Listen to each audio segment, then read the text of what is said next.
Deși Prigojin și Ministerul Rus al Apărării se dau de ceasul morții că ucrainenii au început marea contraofensivă la Bahmut, autoritățile ucrainene ne spun că acestea sunt doar niște contraatacuri. Vă dați seama ce va însemna începerea contraofensivei dacă acestea sunt doar niște simple contraatacuri? Cum se vor panica și fugi rușii? Cum se va prăbuși întregul front? Ziua 443 a războiului din Ucraina.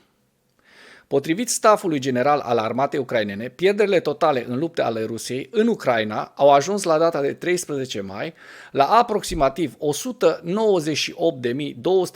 de soldați, 3.751 de tancuri cu 6 mai multe decât ieri, 7.307 blindate cu 12 mai multe decât ieri, iar lista continuă în partea dreaptă a ecranului.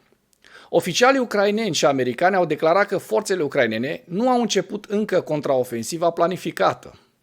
Ministrul adjunct al apărării ucrainean, Hanna Maliar, a declarat pe 12 mai că forțele ucrainene încă desfășoară operațiuni defensive care includ uneori contraatacuri și alte acțiuni active nespecificate. Un înalt oficial militar american și un înalt oficial occidental au declarat pe 12 mai că forțele ucrainene au început să desfășoare operațiuni de grupare înaintea contraofensivei. Raportările occidentale pe acest subiect contrazic în mod deosebit sursele ruse, dintre care multe au susținut că contraofensiva este în desfășurare oficială. Potrivit Institutului pentru Studiul Războiului, forțele ucrainene au obținut câștiguri la nord-vest de Bahmut în contraatacuri localizate începând cu data de 12 mai. Imaginile geolocalizate postate pe 12 mai arată că forțele ruse, care fug de focul de artilerie ucrainean de pe malul stâng al lacului de acumulare Berkivske, la aproximativ 4 km nord-vest de Bahmut, sunt reale. Această înregistrare confirmă vizual afirmațiile făcute de un număr de bloggeri ruși, conform cărora forțele ucrainene au obținut câștiguri la nord-vest de Bahmut și în zona dintre Bogdanivka și Berkivka.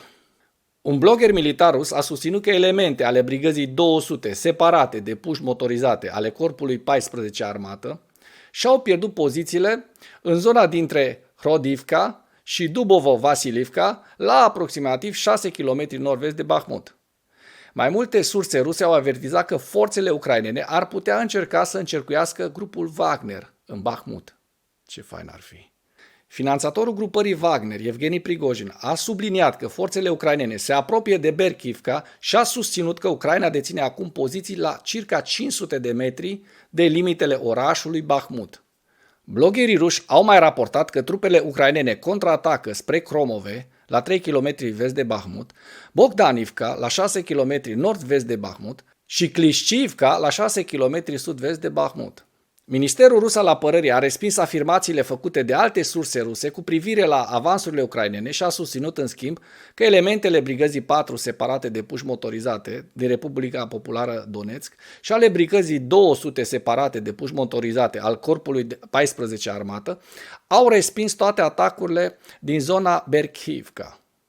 Ce glume au tovarășii ăștia în program!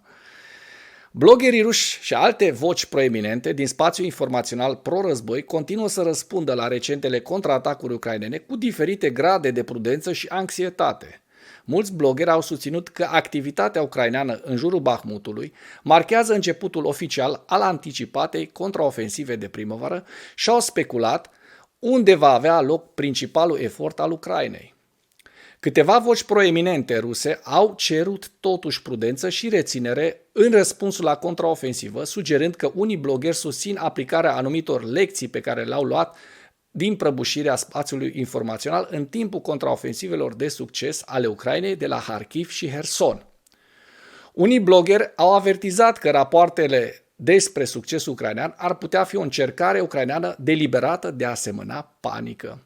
Un alt blogger militar rus a avertizat împotriva acceptării tuturor rapoartelor conform cărora activitățile ucrainene sunt operațiuni psihologice la valoarea nominală și a exprimat îngrijorare cu privire la răspunsurile propagandei ruse la contraatacuri. Bloggerul a remarcat că a spune adevărul despre operațiunile ucrainene nu înseamnă semănare de panică. Răspunsul general al spațiului informațional a Rusiei pare să fie concentrat pe ideea de a evita răspândirea panicii. În ceea ce urmează vă prezint un slide cu hărțile oferite de Institutul pentru Studiul Războiului cu schimbările din fronturile din Ucraina pe data de 12 mai.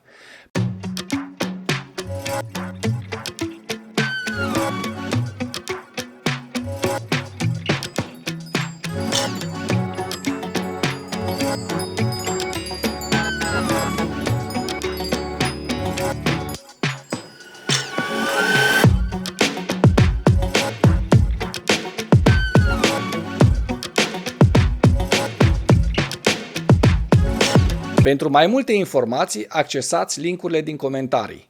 Mulțumesc pentru vizionare, dacă vrei să susții acest canal, abonează-te la Animatura.